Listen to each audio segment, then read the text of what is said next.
Shalom Bapak Ibu yang terkasih serta saudara-saudara dimanapun Anda berada.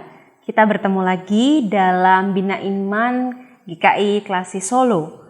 Dan hari ini kita akan bersama-sama merenungkan sebagian dari kebenaran dan keindahan sabda firman Tuhan yang akan menolong kita untuk memulai, entah Bapak Ibu yang mendengarkan di pagi hari ataupun di malam hari, berarti mengakhiri hari dengan kebenaran sabda Tuhan yang selalu memberikan kita kekuatan dan pengharapan.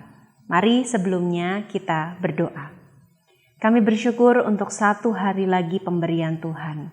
Di dalam segala pengalaman yang akan kami jalani maupun yang sudah kami jalani, kami sungguh percaya semua itu sudah Tuhan izinkan untuk membuat kami semakin bertumbuh dewasa, untuk membuat kami semakin mengerti bahwa dalam hidup kami ini ada sebuah misi penting yang harus kami jalankan, yaitu misi Allah sendiri.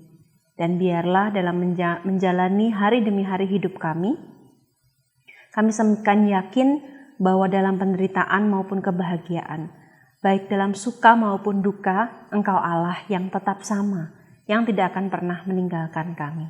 Terima kasih ya Tuhan, demi Kristus Yesus. Amin. Bapak Ibu yang terkasih, hari ini kita akan bersama-sama merenungkan sabda kebenaran firman Tuhan dari Kisah Para Rasul pasal yang ketiga, ayat 17 sampai dengan ayat yang ke-19. Kisah Para Rasul yang ketiga, ayat 17 sampai 19, saya akan membacakan bagi Bapak Ibu sekalian. Hai saudara-saudara, aku tahu bahwa kamu telah berbuat demikian karena ketidaktahuan, sama seperti semua pemimpin kamu. Tetapi dengan jalan demikian, Allah telah menggenapi apa yang telah difirmankannya dahulu dengan perantaraan nabi-nabinya, yaitu bahwa Mesias yang diutusnya harus menderita. Karena itu, sadarlah dan bertobatlah supaya dosamu dihapuskan.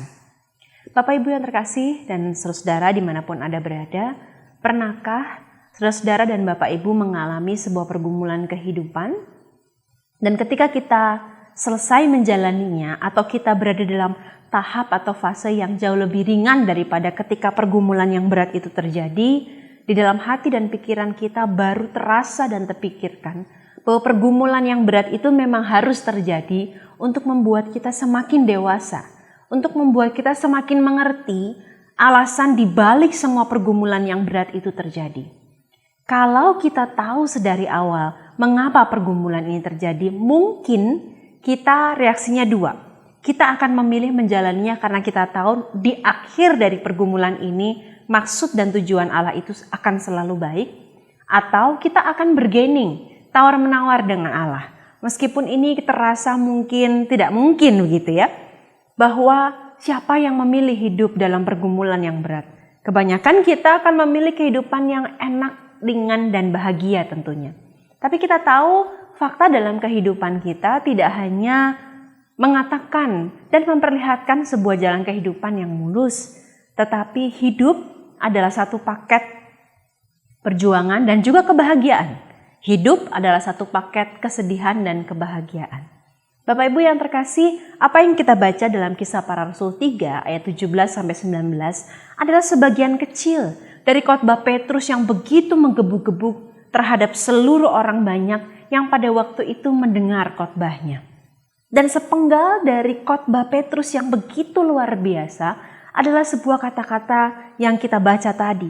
Ia mengatakan bahwa memang seluruh orang yang mendengar khotbahnya, yang pada waktu itu memang adalah orang yang sebagian besar, tidak semua, adalah orang yang dulunya mengeluh-elukan Yesus, tetapi juga dengan cepat berubah menjadi orang-orang yang meneriakkan menyalibkan Yesus.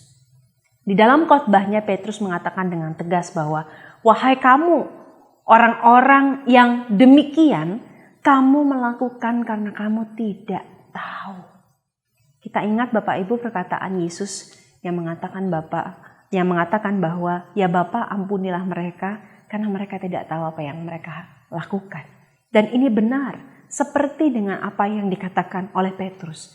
Mereka melakukan kejahatan itu karena mereka tidak tahu Dan ketidaktahuan mereka itu justru menjadi alat bagi Allah untuk melakukan apa yang memang sudah dinubuatkan, yaitu Mesias dan penderitaannya. Yaitu penderitaan yang harus memang ditanggung oleh Mesias. Oleh karena itu, kata Petrus kepada orang banyak, sekarang kamu tahu bahwa dulu kamu tidak mengerti, bahwa dulu kamu tidak tahu. Tetapi sekarang ketika semua sudah terjadi, ketika Mesias yang menderita itu sudah bangkit dan naik ke surga, serta mengutus kami untuk mengatakan kepadamu, mari bertobatlah, sadarlah, dan tinggalkan dosamu. Bapak Ibu yang terkasih, bersama dengan saudara-saudara, kadang ketidaktahuan kita tentang mengapa kita melakukan kesalahan, tentang mengapa kita melakukan kekeliruan, tentang mengapa kita harus bergumul dalam satu fase atau satu perjalanan hidup yang berat, justru menjadi cara Allah untuk menggenapi tujuannya dalam hidup kita, untuk menggenapi misinya dalam kehidupan kita. Oleh karena itu, ketika hari ini kita mungkin masih tidak mengerti mengapa hal-hal yang berat harus terjadi dalam kehidupan kita, yakinlah suatu saat kita akan mengerti bahwa memang ada maksud Allah yang harus dijalankan melalui cerita kita. Jangan-jangan kita sedang dipakai oleh Allah, dibentuk sedemikian rupa untuk menjadi saksi bagi kasih-Nya di tengah penderitaan, bagi orang-orang yang mungkin nanti akan mengalami penderitaan yang sama atau bahkan yang jauh lebih hebat daripada kita. Sehingga kita bisa menjadi teman seperjalanan mereka untuk menemani mereka pada akhirnya mengerti mengapa semua ini harus terjadi. Sekali lagi Bapak Ibu, kalau boleh memilih, tentu tidak ada orang yang mau memilih untuk hidup dalam penderitaan, kedukaan, tangisan. Tetapi kalau itu diizinkan oleh Allah, percayalah bahwa suatu saat dalam ketidakmengertian kita, dalam pertanyaan-pertanyaan ataupun gugatan kita kepada Allah, kita akan mengerti mengapa semua ini harus terjadi, dan selalu alasan di balik itu ada maksud Allah. Dan kita tahu bahwa ketika tangannya tidak bisa kita lihat, kita tidak bisa melacak di mana jejak langkahnya, kita tidak bisa menduga bagaimana rencananya, yang kita pegang hanya satu, yaitu hatinya. Tuhan Yesus memberkati.